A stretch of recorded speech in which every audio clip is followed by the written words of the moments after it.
Hello, I'm Hanna Howard, a research analyst focused on media and broadcasting here at Gabelli Funds.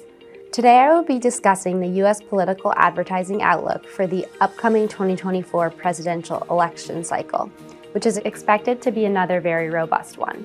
For some background, the majority of political advertising in the U.S. occurs in even calendar years corresponding to major elections, with presidential cycles typically generating higher political ad revenues than midterms. The off year of an election cycle traditionally receives between 10 to 15% or so of total spending for the two-year cycle.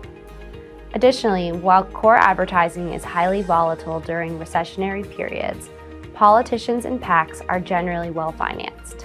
So in contrast to core or non-political advertising, which has been under pressure due to the macro environment and economic uncertainty more recently, political ads dollars are still expected to potentially reach record levels again in 2024.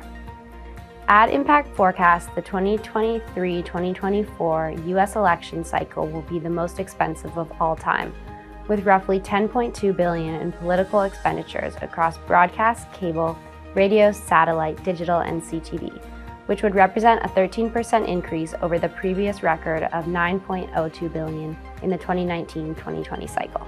Presidential spending is projected to receive $2 billion in political ads this cycle, and the contested Republican primary coupled with a concentration on 7 key battleground states will drive spending in the category. Senate spending projected at $2.1 billion and House spending projected at $1.7 billion will be driven by very thin margins in both chambers as both parties contend for control of Congress.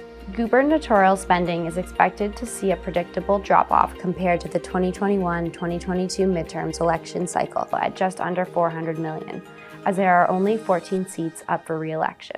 The area projected to see the most spending on political advertising is what we call down ballot, which includes all political spending that is not presidential, House, Senate, or gubernatorial.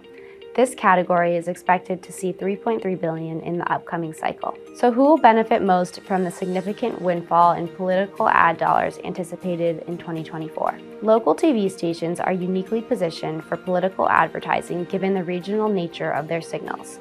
So while digital continues to take share of the total advertising market, broadcast continues to be the dominant media type in political advertising and is still projected to capture over 50% of total 2024 cycle spend at $5.1 billion. In addition, we note that given low variable costs of station ownership, political ad dollars generally fall to a local broadcaster's bottom line. Competitive races typically generate the most presidential advertising revenue, and accordingly, TV stations reaching markets with those close to races should outperform. So to summarize, the 2024 cycle is looking to be another robust presidential election one, and we expect the local broadcasters to be primary beneficiaries. The strong political advertising dollars anticipated next year should help mitigate the core advertising softness we've seen more recently.